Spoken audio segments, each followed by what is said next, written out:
Hi and welcome back. Oh, no. Nope. There we go. Hi and welcome back to the Ruby Tuesday. My name's Ruben and this is my review for Pathaan. I knew nothing about this film when going into it. I just saw there was a local Indian film showing at my local cinema, and it's not very often that they come to my local cinema. I went in to check it out and I was surprised. I had to fight for a ticket because all the seats were booked out, and for the next few days it was booked out, and I'm like, what is this movie? Very excited to talk about this. Let me know in the comments, had you heard it? Have you seen it? What was your best moment? Let's jump in. An Indian spy takes on the leader of a group of mercenaries who have nefarious plans to target his homeland. This is my first time experiencing an intermission. I've heard about it in the days of old, when films were old and so long, like Cleopatra, and they were like intermission time. It's actually 2 hours and 45 minutes, so not that long. I've watched like Marvel movies that are as long or longer and there's been no intermission, but there was an actual intermission. I was the only white guy in the audience. That gives you an idea as to the culture, and I'm pleased and unpleased to say that it doesn't matter what culture you are in, people will still be on their phones regardless. There were a few men scattered throughout the audience that were on their phones throughout the film, and I wanted to chuck my popcorn at them. There were also a few ladies when they saw a particular actor de-shirted, and he was kind of topless a lot of the time in the film, because he's the type of dude that walks in slow motion. He has abs on his abs, but the ladies throughout the audience, one lady like slapped the armchair and oh yeah, and the other woman was like oh. Another woman sounded like she was having an orgasm. So whenever this guy was on screen, they made it a very an audible sound and some body movements, which I thought was hilarious.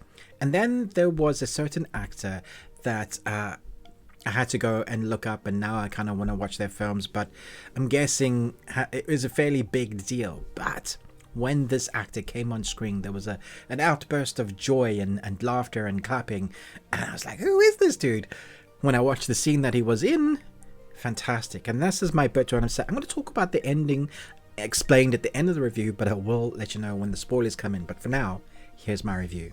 So Pathaan is a film that feels like it belongs in the 90s, when James Bond movies were fun, tongue-in-cheek, gadgety, not too serious. I like the new James Bond film, I have nothing against them, but my favorite were the Pierce Brosnan days. So if you took that, the Pierce Brosnan Golden Eye days, and you took some MTV music video style, because there's two music numbers in here, one towards the middle of the film, one at the end, which kind of wraps up the film, then that's kind of what you have in here. And the close combat, hand combat, gung fu, John Wick-ish style, because everybody kind of mentions that, is very slick. It's very fun to watch.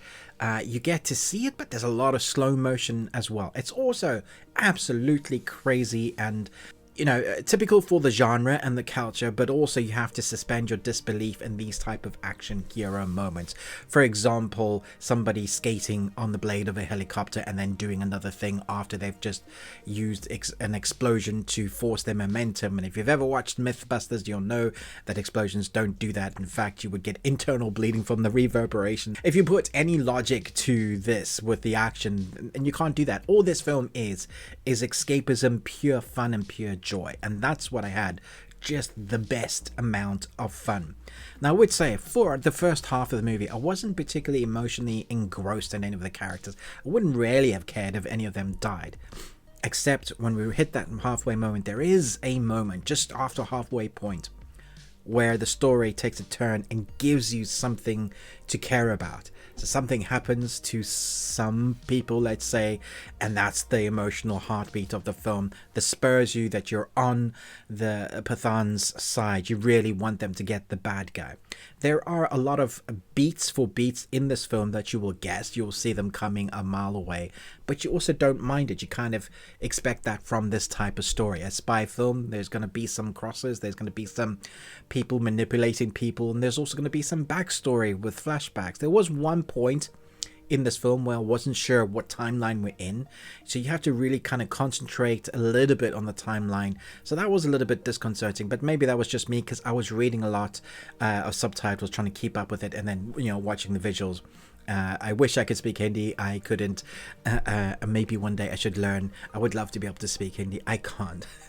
So I was reading the subtitles, trying to catch up with the story sometimes because there's a lot of dialogue going on. The combat is fast and frenetic. The explosions are ridiculous. There was only one action sequence near the beginning, a Fast and Furious type of car chase that seemed more CG, just didn't quite look real. Tunnel moments, car moments, side swiping, a wide shot so that they can kind of cheat it in Dubai. And that bit I didn't really quite buy. It took me out of it a little bit, but that was the only time when the CG was a bit iffy. The rest of the time I bought all the action sequences as if it was happening. And talking about Dubai, you do go on a lot of globe tropping in, like it feels like you go on a grand adventure because you go to a lot of locations, and that is always part of the journey, part of the fun. Seeing characters go from A to B and learning something along the way is the tried and tested formula of a spy action hero film. You know, your characters have to learn something about themselves, and then by the time you get to the end, it's just in time for them to come to fruition of that character. Loved all that. And the big bad showdown is as big and ridiculous as you would think. They do all the things I was hoping they were going to do. Whenever I saw a vehicle, I was like, I really hope they're going to use that. Whenever I saw a chain gun, I was like, please say they're going to use that. There is an combat scene, hand-to-hand combat scene on a train, long sequence. I thought it was going to be over. I thought, oh, okay, we're done now with it. And they keep going on it, and it's ridiculously fun. From the hand coordination, choreographed scenes, to helicopters in use and chain guns, to that being the crux for the end credits sequence. So I'm going to give this 4 Nicolas Cages out of 5. You got one. Congratulations. It's definitely worth watching at the cinema. Your ears will be a bit distorted because they will put it up loud, and the reverberations you will feel in your chair and your chest. So if you like it that sort of loud, then you're definitely going to feel it. Even when they punch or kick, that is loud enough for you to get tinnitus if you don't have it yet. And if you do have tinnitus, you probably will have it exacerbated for a couple of days after watching this film. Let me know your thoughts and feelings. I'm going to talk about the ending now, kind of ending explained with the end credit clip of where we think this is going. So thanks so much for watching. If you don't want any spoilers, jump away now. So there's this moment where our character Pathaan is kind of handed the reins as to him being the leader now, because the previous leader is dead. He's handed a file, and all these names are in the file, and it lends to us thinking that there could be a sort of Avengers meetup crossover of all these worlds, because they have a job to do, and his boss is saying, your job is not over, we have something for you to do.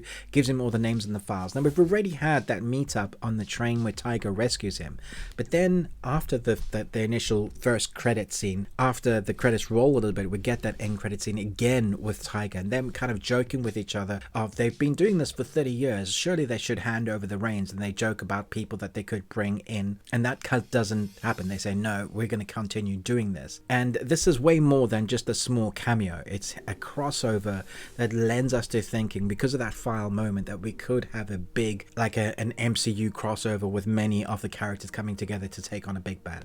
Whether that comes to fruition, I don't know, but it certainly feels that's the way they're going. Let me know your thoughts and feelings on this. Thanks so much for watching, but most of all, until next time, remember, live long and Tuesday.